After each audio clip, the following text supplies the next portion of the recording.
Hello friends, welcome back to my YouTube channel. PFRDA ने unified pension scheme के बाबत एक नया बुकलेट जारी किया है।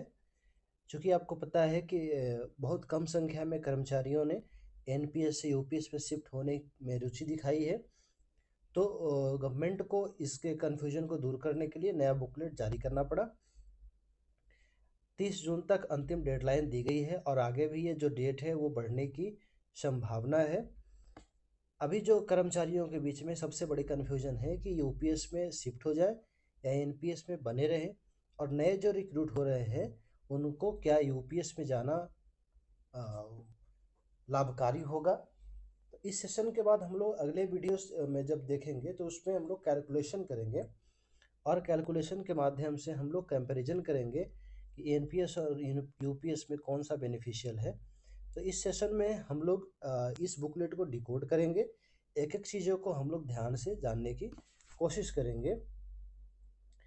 आपको पता है कि जो यूपीएस में फंड बेस्ड पे आउट्स देने की बात सरकार करती है कि आपकी जितनी फंड होगी उसके अनुसार आपको मंथली पे आउट्स सुनिश्चित सरकार करेगी। तो इसमें दो तीन चीज़ों का ध्यान देना आवश्यक है। हम लोग डायरेक्ट फॉर्मूला से देखते चलेंगे। तो आप जानते हैं P into Q by 300 into IC by BC। ये जो फॉर्मूला है इसमें सारा सार इसी में छिपा हुआ है। P मतलब 12 महीनों की आपकी जो बेसिक सैलरी है उसकी औसत, और Q मतलब कटौती महीनों की संख्या, और आपका जो इंडिविजुअल कॉर्पस है, और डिवाइडेड बाय आपका बेंचमार्क कॉर्पस जो बनेगा।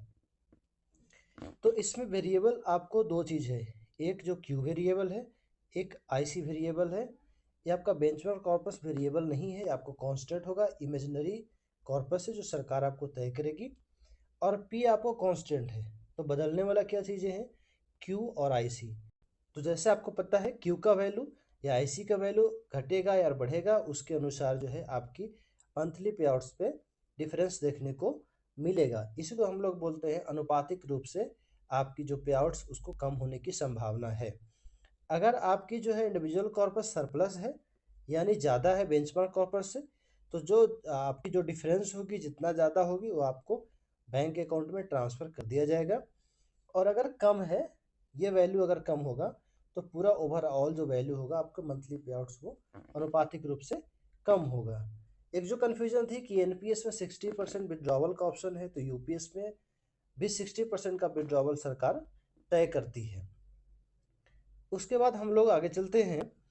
इसमें दिया गया है एग्जिस्टिंग एम्प्लॉयज़ के लिए और साथ ही साथ नए रिक्रूट होने वाले कर्मचारियों के लिए कि फॉर्म A2 भर करके डीडीओ साहब के पास ऑफलाइन फिजिकल मोड में जमा करेंगे, या फिर आप जो है सीआरए की वेबसाइट पे जा करके सीआरए के पोर्टल पे ये गेटवे खुला हुआ है, उसमें आप ऑनलाइन भी सबमिशन कर सकते हैं। और नए रिक्रूट होने वाले कर्मचारियों के लिए फॉर्म A1 भर करके डीडीओ साहब के पास देना होगा। नहीं तो बाय डिफ़ॉल्ट अगर आप फॉर्म भर के नहीं देंगे तो एनपीएस में आपकी जो है भागीदारी सुनिश्चित कर दी जाएगी। तीसरी चीज़ क्या है, जो एम्प्लॉय रिटायर कर चुके हैं उनके लिए फॉर्म B2 है। साथ में केवाईसी डॉक्यूमेंट्स लगा करके डीडीओ साहब के पास जमा करना पड़ेगा। केवाईसी डॉक्यूमेंट्स में आप जानते हैं मेनली जो आधार कार्ड और कैंसिल चेकबुक का कॉपी आपको देना पड़ेगा।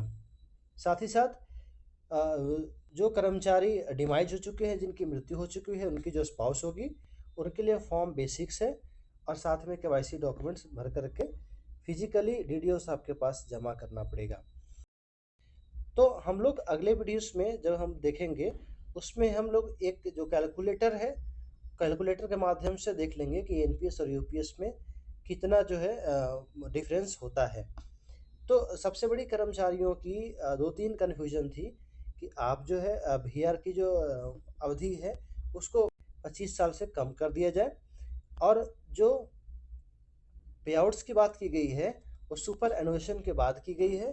तो सुपर एनुएशन से पहले जैसे ओल्ड पेंशन स्कीम में था वैसे ही किया जाए, सुपर एनुएशन तक वेट करने की आवश्यकता ना पड़े।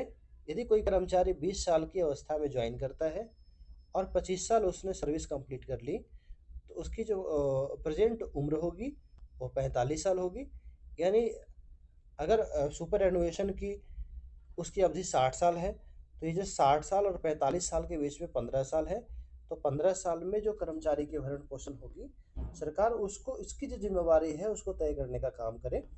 तो बहुत सारी ऐसे अनोमलीज है जिसको कर्मचारी सरकार को इंगित करने की कोशिश कर रहे हैं, और कर्मचारियों में कम रुचि इस बात को दर्शाया जा सकता है कि ये जो स्कीम है, ये जो पेंशन स्कीम है, वो पूरी तरह से फ्लॉप होती नज़र आ रही है। अब जैसा कि आप जानते हैं कि इसमें जो योग्यता है, एलिजिबिलिटी का जो बात की गई है कि आपको जो है 10 साल कम से कम जो है क्वालिफाइंग सर्विस होनी चाहिए, मिनिमम 10 ईयर्स होनी चाहिए, और 10 से 25 साल आपकी जो सरकार है वो 25 साल ही काउंट करती है। 25 साल के बाद जो आपका कंट्रीब्यूशन होगा आपको सीधे आपके खाते में पेड कर दिया जाएगा। तो 25 साल यानी कटौती महीनों की संख्या 300। और दूसरी चीज़ है रिटायरमेंट, जब आपको सरकार रिटायर करती है तब आप एलिजिबल है। उसके बाद अगर आप 25 साल के बाद वीआर लेते हैं तब आप एलिजिबल है। और अगर आप जो है रिमूव किए जाते हैं, डिसमिस किए जाते हैं या आप रिजाइन करते हैं, तो उस मामले में आप यूपीएस में इनरोल नहीं कर सकते हैं। अब हम लोग कंप्यूटेशन की बात करते हैं कि यूपीएस में लमसम अमाउंट की बात की गई थी। तो लमसम पेमेंट की बात यहाँ पे कहा गया है कि one time payment based on last trans salary, जितनी आपकी लास्ट ट्रांस सैलरी होगी महीने की, उसमें क्वालिफाइंग सर्विस से गुना कर देते हैं और डिवाइडेड बाई 10। यानी आपकी अगर 50,000 सैलरी है लास्ट महीनों में, उसमें 10 से डिवाइड कर देंगे यानी 5,000, और क्वालिफाइंग सर्विस अगर 20 है तो 40 से गुना करेंगे, तो ये आपकी लमसम अमाउंट निकल के आएगा।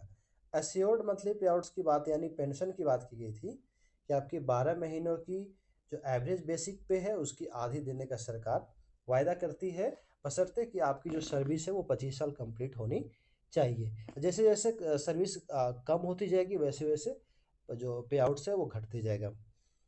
इन दो कंडीशंस में पे आउट्स घटने की, जैसे शॉर्टफॉल इन इंडिविजुअल कॉर्पस, अगर आप इंडिविजुअल कॉर्पस में अगर आपकी कमी है, मान लीजिए कि बेंचमार्क कॉर्पस से इंडिविजुअल कॉर्पस अगर कम हो रही है, तो ये जो शॉर्टफॉल दिखाएगा इसके अनुसार आपके मंथली पे आउट्स में अनुपातिक रूप से कमी देखने को मिल सकती है। अगर आप 60% विड्रॉल कर लेते हैं तो विड्रॉल के बाद भी आपकी जो आईसी है वो बीसी से कम हो जाएगी, तो उस हिसाब से भी आप जो है आपकी जो मंथली पे आउट्स है उसमें कमी देखने को मिल सकती है। साथ ही साथ कहा गया है कि आप जो है फैमिली पे आउट्स जो आपको मिलेगा स्पाउस को, तो लीगली वेटेड स्पाउस को 60% जितनी आपकी पे आउट्स मिल रही थी उसके बाद आपकी जो स्पाउस होगी उसको 60% इसमें यूपीएस में पेंशन मिलेगा। तो इस सेशन में हम लोग बहुत सारी चीज़ों को चर्चा कर रहे थे। पहले भी मैंने इस पे वीडियोस बनाई हुई है, अगर आप वीडियोस नहीं देखी है तो आप प्रीवियस वीडियोस को देखें। मोटी मोटी बात है कि बहुत से कर्मचारी जो है अभी भी इस कन्फ्यूजन में पड़े हैं कि हमारा जो कंट्रीब्यूशन है वो कंट्रीब्यूशन को सरकार बैकअप कर ले रही है, तो उस कंट्रीब्यूशन के बारे में सरकार बात करे। और भी बहुत सारे ऐसे अनोमलीज है, विसंगतियाँ हैं जिसके बारे में कर्मचारी जो है